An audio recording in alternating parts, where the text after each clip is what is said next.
Students, welcome to Saksha Guru Tutors Academy. Myself is RK sir, and this is the second video of metals and non-metals class 8th. मैंने आपको last video में metals और non metals की कुछ properties के बारे में discussion किया था. आज मैं आपको जो फर्दर रिमेनिंग प्रॉपर्टीज़ उसके बारे में आपको डिस्कस करूँगा. चलिए स्टार्ट करते हैं. अभी आप डेंसिटी के बारे में पढ़ेंगे. डेंसिटी का मतलब होता है heaviness, something that is natural present inside in that material. कितने वो चीज़ हैवी है और कितनी लाइट है, अमाउंट सेम लिया जाता है. जैसे मैं आपको एग्जांपल देता हूँ. जैसे मिल्क है, आपने क्या लिया, एक गिलास में वाटर ले लिया, एक गिलास में आपने मिल्क ले लिया. तो आप गौर से देखते हो दोनों की क्वांटिटी सेम है, लेकिन जब दोनों को हैंड में लेके उनको थोड़ा सा मेज़र करते हो तो आपको डेंसियर कौन सा लगता है, मिल्क और वाटर. आपको मिल्क ज़्यादा डेंसियर लगता है क्योंकि उसके अंदर डिज़ोल्व पार्टिकल्स हैं, उनकी क्वांटिटी ज़्यादा है. किसमें, मिल्क में. और वाटर में कुछ ज़्यादा डिज़ोल्व नहीं है. तो डेंसिटी का कंसेप्ट समझ में आता होगा. तो मेटल्स जो होती हैं, मेटल्स आर डेंसियर और दे हैव हाई डेंसिटीज. लेकिन इसके अंदर एक दो मेटल ऐसी हैं जिनको हम उठाते हैं तो बड़ी लाइट होती हैं वेट में, यानी कि लो डेंसिटी होती है उनकी. That is potassium and sodium. On the contrast non metals के पास में भी लो डेंसिटीज़ होती हैं, लेकिन इसके अंदर डायमंड ऐसा है जो बड़ा डेंसी होता है, यानी कि सबसे हार्डेस्ट होता है. नेक्स्ट पढ़ते हैं हम कंडक्टिविटी पे. कंडक्टिविटी में मीन्स होता है कि ट्रांसफ़र ऑफ इलेक्ट्रिसिटी. तो मेटल्स जो होती हैं these are good conductors of heat and electricity. वो हीट को भी अपने में से ट्रांसफ़र होने देती हैं और इलेक्ट्रिसिटी को भी ट्रांसफ़र होने देती हैं. On the other hand non metal conductors देखते हैं तो they are bad conductors of heat and electricity. Using this property all the handles of a metal vessel are made up of either bakelite और would.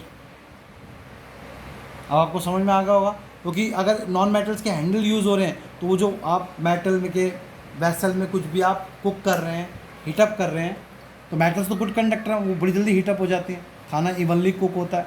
लेकिन हमारे hands को burning से prevent करने के लिए उनके हैंडल्स जो होते हैं वो नॉन मेटल के बनाए जाते हैं, ताकि हमारी हाथ में ना हीट लगे, ना उनसे कोई करंट, अगर उसमें शॉक हो तो शॉक भी ना लगे. आपने स्विचेस देखे होंगे, सबके पास कॉमन है, इलेक्ट्रिक स्विचेस होते हैं बोर्ड के अंदर. वो एक स्पेशल मटेरियल के बनते हैं, मतलब बैकेलाइट, जो क्या है, इलेक्ट्रिसिटी अपने में से पास नहीं होने देता, बैड कंडक्टर है, तो इसलिए हमारे को इलेक्ट्रिक शॉक नहीं लगता. और अगर आप लो क्वालिटी का लेते हो तो वो लाइट चीप क्वालिटी का उसके अंदर नॉन कंडक्टर यूज़ होता है, जो बड़ी जल्दी ख़राब या टूट जाता है, जिसकी वजह से हमें इलेक्ट्रिक शॉक लगता है. तो कंपनी, अच्छी कंपनी की लेनी चाहिए. मैं यहाँ पे किसी का एडवर्टाइजमेंट नहीं कर रहा, जस्ट गिविंग यू इन्फॉर्मेशन कि what is bad conductor and what is good conductor. Metals are good conductors of heat and electricity, whereas non metals are bad conductor of heat and electricity. चलिए, लेकिन इसमें भी कुछ exception है. Exception जैसे मैंने आपको पहले ही बताया था कि एक्सेप्शन क्या होती है, जो उसमें चीज़ फॉलो हो रही है उसके अंदर कोई ऐसा सब्सटेंस जो निकलेगा जो उसको फॉलो नहीं करता.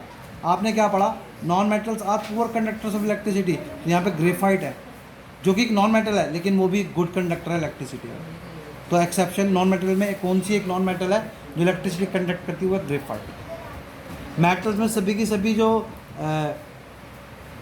मेटल्स हैं वो सारी की सारी क्या करती हैं, इलेक्ट्रिसिटी को कंडक्ट करती है. चलिए अब हम आगे आते हैं नेक्स्ट प्रॉपर्टी पे, जो कि आती है sonority. In simple word it is termed as sonorous. Sonorous का सिंपल मीनिंग होता है sound producing. All the metals are sound producing. This property is known as sonorous. और metals have a property of sonority. Non metals में ये property नहीं होती, they lack this property. That means non metals are non sonorous. आप देख सकते हैं मेरे पास ये बच्चे की किताब है, इसके अंदर ये मेंशन किया हुआ, यानी कि these metals which these non metals do not ring any sound when we strike them. जब उन पर हिट करते हैं कोई चीज़ को तो उनमें से साउंड नहीं आता नॉन मेटल्स में, because they are non sonorous. और मेटल के अंदर आपने देखा होगा, आप किसी आयरन की शीट को हिट कर दो, बड़ा अच्छा साउंड आता है. और वो जो आपकी बेल लगी होती हैं टेम्पल्स में देखी होंगी आपने, ब्रास की और भी मेटल्स की होती है, मिक्स मेटल्स में, अलॉयड में। आप उसको हल्का सा हिट कर दो, बड़ा जोर से साउंड टन, क्योंकि वो मेटल है। It is a sound producing one. Okay, you are getting the idea what is sonority. Now I am coming at melting and boiling points. Melting point क्या होता है पहले आपको ये पता होना चाहिए। It is the temperature at which a substance melts. तो वाटर का मेल्टिंग पॉइंट क्या है? 0 डिग्री सेल्सियस। 0 डिग्री सेल्सियस में वाटर जो होता है वो आइस किस में होती है? मेल्ट होनी शुरू होती है, पानी बनना शुरू होता है। और बॉइलिंग पॉइंट क्या होता है? It is the temperature at which a substance gets converted its state from liquid into gas और वेपर फॉर्म। जब कोई चीज़ लिक्विड से गैस में चेंज हो जाएगी, जिस टेम्परेचर पर होती है उसका हम क्या बोलते हैं? Boiling point. हर एक का बॉइलिंग पॉइंट अलग अलग होता है। वाटर का बॉइलिंग पॉइंट 100 डिग्री सेल्सियस होता है। अगर आप उसको बॉयल करते हो वाटर को, तो 100 डिग्री सेल्सियस में किस में कन्वर्ट होता है? वो वेपर में चेंज हो जाता है। तो मेल्टिंग और बॉइलिंग पॉइंट दोनों ही मेटल्स के हाई होते हैं और नॉन मेटल्स के लो होते हैं। लेकिन यहाँ पे फिर एक एक्सेप्शन आ रही है, डायमंड का वेरी हाई मेल्टिंग पॉइंट आता है जो कि एक नॉन मेटल है। इसका मतलब है डायमंड को अगर आपने मेल्ट करना है, उसको बड़े 3000 डिग्री से अबव, कहते हैं इतना टेम्परेचर दे दोगे तो वो लिक्विड हो जाएगा। उससे पहले ये लिक्विड नहीं होगा, हार्ड ही रहेगा। और सबसे हार्डेस्ट सब्सटेंस डायमंड ही है। तो आप सब देख सकते हैं मेरे पास ये टेबल है। ये टेबल मेटल्स और नॉन मेटल्स के अंदर डिफरेंस करती है भाई। इसके अंदर एग्जांपल्स नहीं है और एक्सेप्शंस नहीं है, लेकिन ये सारे पॉइंट्स को क्लियर कर रही है। देख सकते हैं, आपको विजिबल हो रही होगी।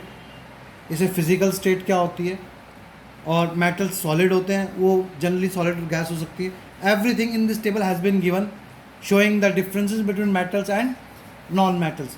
तो मैं इसका नेक्स्ट पेज भी कर रहा हूँ। आई थिंक आपने इसका स्क्रीनशॉट लेना हो ले सकते हैं आप, कोई इशू नहीं है। चलिए मैं इसको पूरी कंप्लीट दिखाता हूँ आपको। लीजिए, देख लीजिए। Conductivity, hardness, electrical conductivity, sonority, tensile strength, melting and boiling point. यहाँ पर आपकी physical properties of metals and non metals ख़त्म होती है। नेक्स्ट वीडियो में मैं आपको chemical properties of metals and non metals discuss करूँगा। होप कि आपको काफ़ी कुछ समझ में आया होगा। जिन स्टूडेंट्स को प्रॉब्लम है वो कमेंट बॉक्स में डाल सकते हैं, इम्प्रूवमेंट दी जाएगी। उनको कोई टॉपिक की प्रॉब्लम है पर्सनली चैट कर सकते हैं व्हाट्सएप पे, मैं प्रॉब्लम वहीं रेक्टिफाई कर दूँगा। तो बेसिक मैंने आपको समझाया मेटल्स एंड नॉन मेटल्स है। आई होप कि आपको अच्छा समझ में आया होगा। Bye bye, have a nice day. Please like, share and subscribe my video to others.